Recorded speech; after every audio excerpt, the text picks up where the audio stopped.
What was the hardest position battle to sort out, at least for week one? Obviously, you'll keep it all season, but for week one. There was a lot of tough ones. There's several that, we got I say several. We got a few that we're certainly going to play multiple people at. See how the game goes. But there's several guys out here we feel like that have earned the right to go out there and play. So, we've had some tough decisions. We've had tough decisions. We've talked about the quarterback battle. I think certainly, kind of just divvying up the reps between the running backs. A lot of those guys have really had productive camps. The receivers competitive. Certainly the interior of the O-line has been very competitive. D-line, especially the interior, has been very competitive. Honestly, it's not hard. I guess I'm going to get to every position on the team here pretty soon. So I guess, and that's a good thing. So yeah, we got a lot of guys in their position that we want to play, that we want to see. Obviously, these guys go compete, and I'm sure we'll continue to evaluate throughout the season. There are a lot of similarities with this LSU team and you guys. New quarterback, new defensive coordinator, et cetera, et cetera. Yep.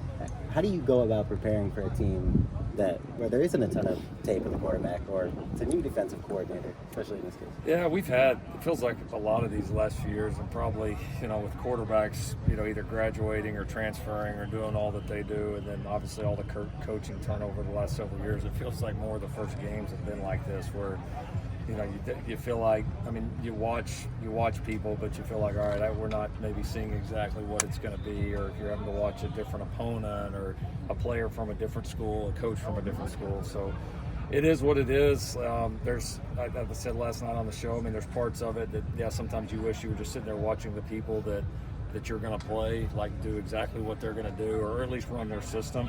But then the flip side of it is, it's their first game in a lot of areas too, as it's going to be ours and some. So, you got to make the most of it. You got to be ready to adjust in first games, because even if it's the same system, people are going to have made adjustments. They're going to have changed and evolved throughout the year, and then obviously you add in all the the technology changes, and that's just a whole other layer of adjustments that'll be fun. Going off that, what's the challenge in first year you guys played Rice, first game, second year San Jose State, and all of a sudden you're coming in here first game of the year and playing LSU. What's just the challenge of knowing you guys don't have any sort of kind of tune-up opportunity before you play national power? Yeah, never really viewed it like that. These games are fun. I've been in a couple of these big ones in early seasons. And they're great because you look forward to it all off season. It's a great way to start the season, and so I think it's a positive. First games, there's always a sense of new and excitement, and you're kind of waiting to see what you really are and what the opponent really is. I think you always feel that.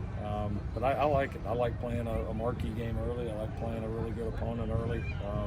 I think there's a ton of positives, and like I said, I think there's been a momentum and an excitement about this that's been building for a long time. Coach, Blake Baker has known to use a lot of blitz packages and be very aggressive with his play style. What do you see as some attacking points this weekend? You want me to share them all? These guys know me well.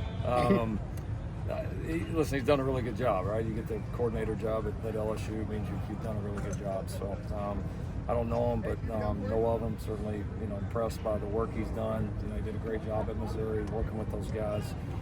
Had a good group. They played at a high level. Did a nice job mixing things up, keeping off balance. Certainly had the ability to bring pressure, but it's not like it was just sitting there bringing pressure every down. So now it looks like he's a creative guy. Has done a really good job as a young coach, and it'll be a good challenge for us. Any injuries? What's that? Any injuries?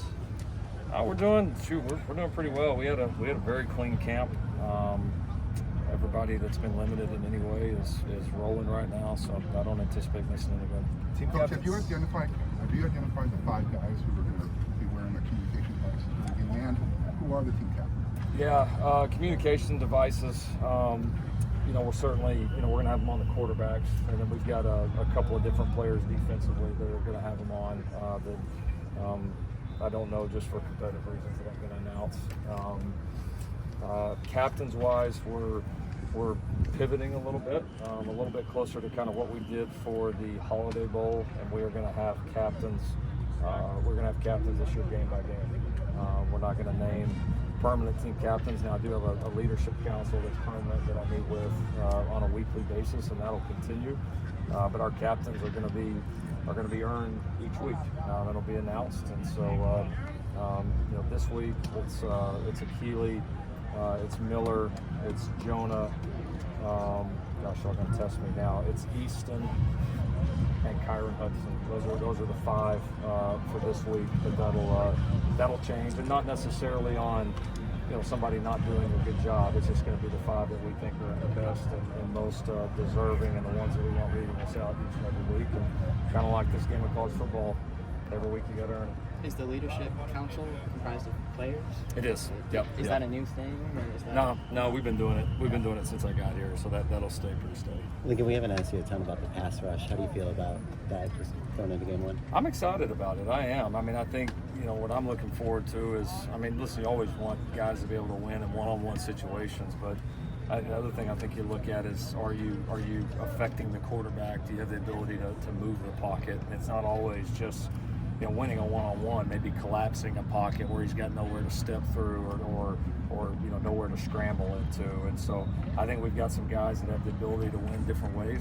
And certainly hope to see some guys win one-on-one and get some free shots on their quarterback. But also we need to do a good job of affecting this pocket and trying to close down space in there and make life a little bit tougher, because no quarterback likes that. Let's do one more. Lincoln, how did you see them for a month? Is there any true freshmen who stood out to you?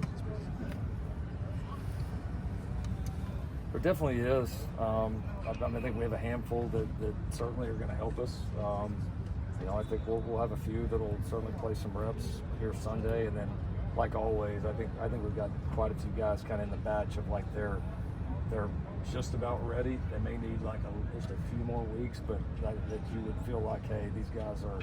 By the time you get in the season, it's hard to imagine them not having a pretty big role on this team. So. Y'all know me. I don't love to anoint freshmen until they go do it on the field. But we've got some. I think you're going to see some guys that do some really good things for us Sunday, and I think the true freshman impact will grow more and more as the season goes on. Thank you, Coach Riley. Thank you.